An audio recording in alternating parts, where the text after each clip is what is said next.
स्वागत है एनवीएफ न्यूज पर। मैं हूं आपके साथ रोहित।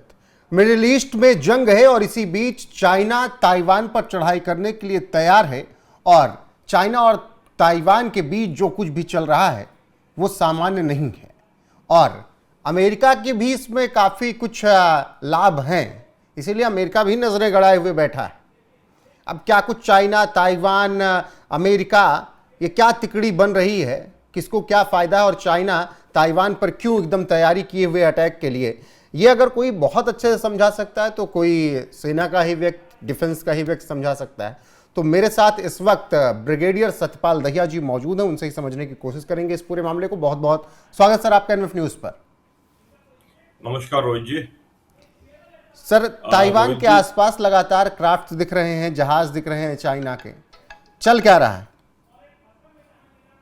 रोहित जी, अगर आपको देखेंगे पिछले मतलब 10 साल के अंदर द फ्रीक्वेंसी एंड इंटेंसिटी जी of threatening deployment around Taiwan by China has increase manifold. और ये नतीजा है जो कि यूएसए का और चाइना कोल्ड वॉर चल रहा है। इसमें जहां तक मुझे लगता है ये सिर्फ पोस्चरिंग चल रही है, जस्ट पोस्चरिंग। और मुझे नहीं लगता कि इस वक्त के ऊपर चाइना में हिम्मत है ताइवान के अंदर अटैक करने की। अमेरिका चाहेगा ताइवान पे अटैक करे चाइना, क्योंकि वो चाहेगा कि उसको फंस गया तो जो उसका एम्बिशन है, जो यूएसए को थ्रेट है ग्लोबल नंबर 1 पावर की, वो खत्म हो जाएगी। क्योंकि ताइवान लेना इतना आसानी हो, इसके ऊपर हम बाद में बात करें मिलिटरी क्या है। क्योंकि थोड़ा सा हम इसका इतिहास देखते हैं। जो ताइवान का जो आइलैंड है ये तकरीबन चाइना मेनलैंड से 100-125 किलोमीटर का गैप है इनके बीच में, जो खाड़ी पड़ती है समुद्र की। और जो ताइवान की जो टेरिटरी है, अगर आप देखेंगे चाइना साइड में नॉर्थ और वेस्ट की तरफ है, पहले ताइवान के ऊपर पूरी माउंटेन रेंज है और उसके बाद फिर जो है चाइना से दूरी तरफ जाते हैं, पैसिफिक आइलैंड की ओशन की तरफ, उस साइड में उनके प्लेन स्टार्ट हो जाते हैं। पहले जैसे आप घुसेंगे माउंटेन, और जो उसकी जो एरिया है जहाँ पे अगर माने मिलिट्री ऑपरेशन करते हैं वो एरिया रॉकी है और वहां पे एम्फीबियस लैंडिंग बहुत ही मुश्किल है, मिलिट्री टर्मिनोलॉजी में समझे। और जो चाइना का जो साइज है, ताइवान का जो साइज है वो ज्यादा बड़ा नहीं है। वो ईरान से 1/3 होगा, शायद 1/4 होगा। उसकी जो आबादी है अबाउट 2.3 करोड़ के करीब है, मतलब 2.5 करोड़ से नीचे है। लेकिन एक चीज समझने की आपको, जो ताइवान है उसकी जो जीडीपी है almost 1 trillion, it is more than Iran. उसकी per capita income is 3 time the China. ठीक है जी। उसके बाद technologically it is a very very advanced country, even compare to China. It is equivalent to the western world के बराबर आती है हर चीज के अंदर। उनकी एजुकेशन सिस्टम देख लीजिए और कुछ देख लीजिए। जो उनका जो आइलैंड के ऊपर जो टेरेन है, ग्राउंड है, that ground is you can say tropical rain forest area है, जंगल टाइप है। तो मिलिट्री ऑपरेशन करना इतना आसान नहीं है। माउंटेन्स है, जंगल्स हैं, रिवर्स हैं, रिवराइंस हैं, तो उसके अंदर it eats away the troops. अगर मान लिया किसी तरीके से चाइना अगर मान लिया उनके ऊपर एम्फीबियस लैंडिंग कर भी लेता है, मान लिया इनिशियली ब्रीजेड बना लिया उसने, ब्रीजेड बना लिया उसके ऊपर, आगे ऑपरेशन प्रोग्रेस करना बड़ा मुश्किल होगा। और that's what they exactly USA want, क्यों आए उसके अंदर फंसे। तो मुझे लगता है चाइना इतनी बेवकूफी करेगा, तो ये कारण है। दूसरा, अगर आप देखेंगे इसको कि चाइना की जो पोजीशन है इस टाइम के ऊपर, एक दिखने की पोजीशन होती है, एक अंदरूनी पोजीशन होती है। हाथी के दांत दिखाने के कुछ और, खाने के कुछ और। अब पिछले 4-5 साल के अंदर, पिछले 25-26 के अंदर लीजिए क्या कहानी हो रही है।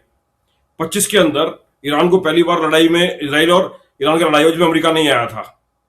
ध्यान है आपको, पिछले साल जो लड़ाई हुई थी उसके अंदर इसराइल ने भीषण बमबारी की ईरान के ऊपर, और चाइना उसका अलाइज है। चाइना ने मुंह से एक शब्द नहीं बोला, चुपचाप बैठा रहा।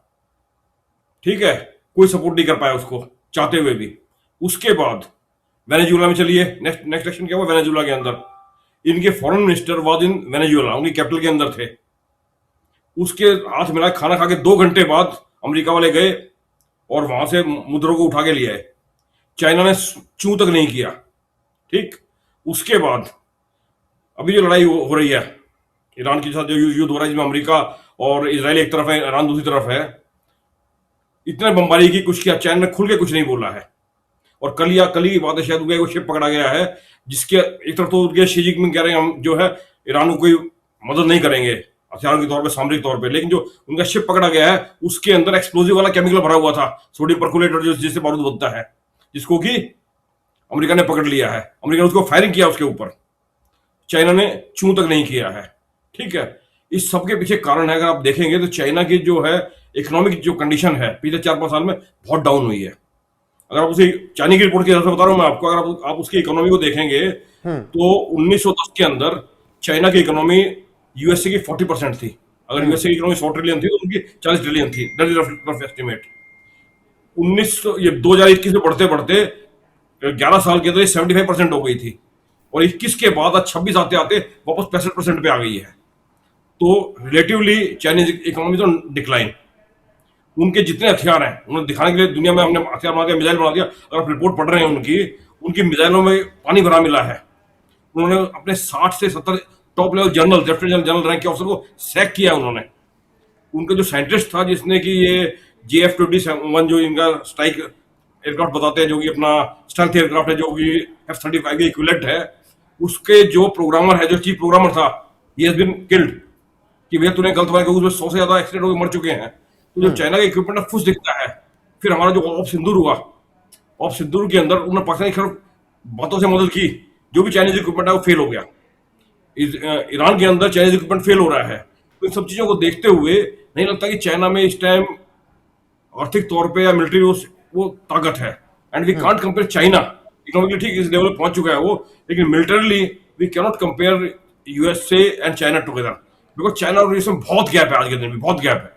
जी बिल्कुल सर, लेकिन चाइना जिस तरीके से ताइवान पर कब्जा करने के लिए पूरी तैयारी लंबे वक्त से कर रहा है, 1949 के बाद से ही, जब से ताइवान अलग हुआ, स्वतंत्र अपने आप को मानता है, क्या केवल सेमीकंडक्टर चिप्स की वजह से ही है या फिर कुछ और स्थितियां हैं, परिस्थितियां हैं जिस वजह से चाइना ताइवान पर कब्जा करना चाहता है? और अगर ताइवान पर कब्जा करता है तो अमेरिका खामोश बैठेगा नहीं, क्योंकि ताइवान की चिप्स F-15 और तमाम एयरक्राफ्ट्स में अमेरिका की लगती हैं।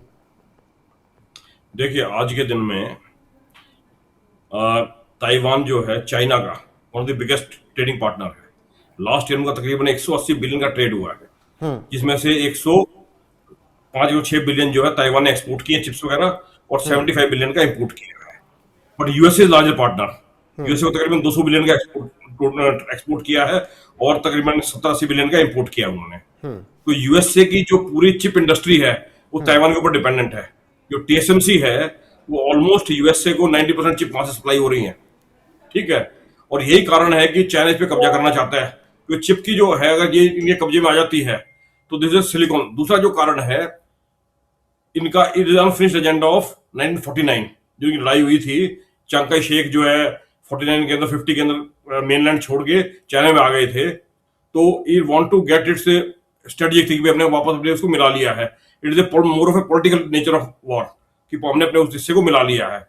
लेकिन ये कभी दोनों प्रांत कभी मेरे हिसाब से एक नहीं हो पाएंगे, क्योंकि माओ के टाइम के अंदर भी चांग काई शेक और माओ की 65 के अंदर बातचीत हुई थी, और एक एग्रीमेंट पहुंच गए थे तकरीबन कि Chiang Kai Shek will go back to China mainland, उनका लड़का will rule the Taiwan, and he will be made the military commissioner there in China. But वो शायद कम्युनिस्ट पार्टी ने एग्री नहीं किया।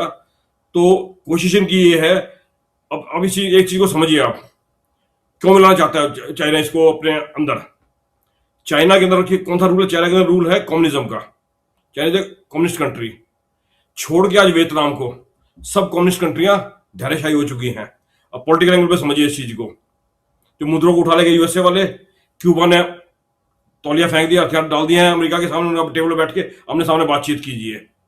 अब कम्युनिस्ट कंट्री खाली बची है वियतनाम, जिसमें कि इनके शी जिनपिंग ने अभी पिछले 2-3 महीने पहले वहां मीटिंग की है।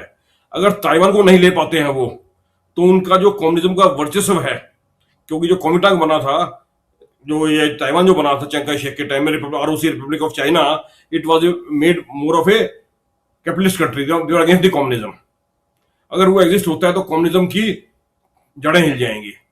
तो ये कारण है जिसके कारण के इकोनॉमिक रीजन, टेक्निकल रीजन, और दूसरा पॉलिटिकल रीजन, जिसकी वजह से चाइना चाहता है कि ताइवान अपने अंदर मिले। लेकिन क्या उसकी आज में क्षमता है?